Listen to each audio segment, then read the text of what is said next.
आप देख रहे हैं कि सुदर्शन न्यूज चैनल, आवाज आपकी। सड़क गड्ढा मुक्त कभी हुई नहीं। हम और आप लोग वीडियो के माध्यम से देख रहे हैं कि लोग डामर उठा करके ले जा रहे हैं। जी जी। और कुछ बीजेपी के लोगों को अगर नाश्ता न मिले, खाना पीना न मिले, तो वो भी सड़क उखाड़ने के लिए चल देते हैं। आपके कन्नौज में भी कुछ ऐसे ही हुआ है कि जिन्हें नाश्ता पानी नहीं दिया गया। बीजेपी की सरकार अलग तरह की है, झगड़ा हो रहा है हर जगह। आपके बगल के जिले में डीएम और सीएमओ में झगड़ा हो गया।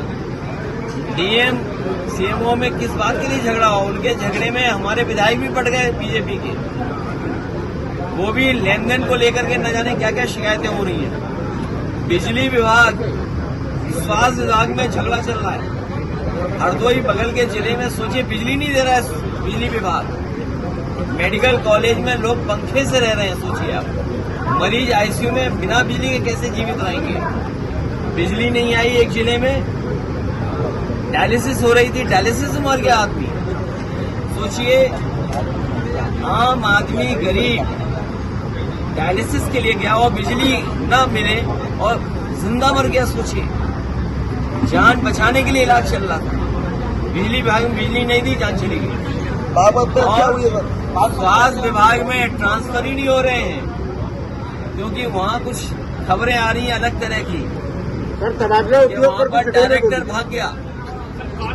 और ये जो हमारा साथी कह रहा है, क्योंकि कारोबार और काम तो किया नहीं, जाने का वक्त है सरकार का, तो सब सरकार के लोग इसी में लगे हुए हैं कि ट्रांसफर पोस्टिंग से ही कुछ कमा लें। और ये बात तो छिपी नहीं है, अब ये बातें तो ओपन हो गई हैं, आम लोग जानते हैं। कोई विभाग नहीं बचा जिसके अंदर बड़े पैमाने पर लूट न मची हो। ट्रांसफर पोस्टिंग के बहाने मंत्री या अधिकारी किसने वसूली की है? कहीं देखने को मिल रहा है कि अधिकारी और मंत्री लड़ रहा है, कई जगह मंत्री लड़ रहे हैं, कई जगह डिप्टी सीएम लड़ रहा है। ये अलग सरकार है। अभी तक तो इंजन टकरा रहे थे, डब्बे भी टकरा रहे हैं, और जो छोटे मोटे डब्बे हैं वो भी टक्कर मार रहे हैं।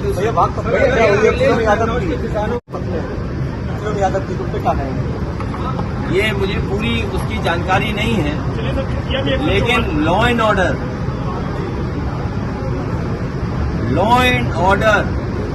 कानून व्यवस्था इस सरकार में पूरी खत्म हो चुकी है। कोई सोचिए, एफआईआर लिखाने जाए जिसके खिलाफ, वही जिंदा मार दे थाने के सामने। पुलिस को पकड़ रही, पुलिस वसूली करते हुए पकड़ी जा रही हो। और कोई जिला ऐसा नहीं है जहां पर वसूली की शिकायत न हो या भ्रष्टाचार की शिकायतें न हो। कोई जिला नहीं बचा है।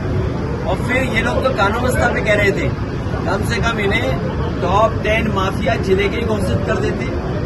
पूरे प्रदेश के तो घोषित किए नहीं इन्होंने। कम से कम जिले के जो टॉप 10 माफिया हैं, अपराधी हैं, मान लीजिए टॉप 10 कन्नौज के अपराधी कौन है, कानपुर के टॉप 10 कौन है, प्रयागराज के टॉप 10 कौन है, फतेहपुर के टॉप 10 कौन है। कौशाम्बी का चलो ना दिखाओ, बताओ, क्योंकि कौशाम्बी वाले ने तो केस वापस ले लिया, सरकार ने केस वापस ले लिए। शायद टॉप 10 में ना आए हम लोग, लेकिन जिले के तो टॉप 10 सरकार को घोषित करने चाहिए। गोरखपुर का टॉप 10 कौन है, कुशीनगर में टॉप 10 कौन है, बनारस में टॉप 10 कौन है, मिर्जापुर में टॉप 10 कौन है अपराधी, चंदौली में टॉप 10 अपराधी कौन है, गाजियाबाद में टॉप 10 कौन है, इटावा में टॉप 10 माफिया कौन है, फर्रुखाबाद में टॉप 10 माफिया कौन है। और जब तक इनको आप नहीं पकड़ोगे, कार्रवाई नहीं करोगे, तो आप क्या उम्मीद करोगे लॉ एंड ऑर्डर ठीक होगा? और उसी का परिणाम है कि थाने के अंदर कोई एफआईआर दिखाने जाए, उसको जिंदा मार दिया जाए गोली।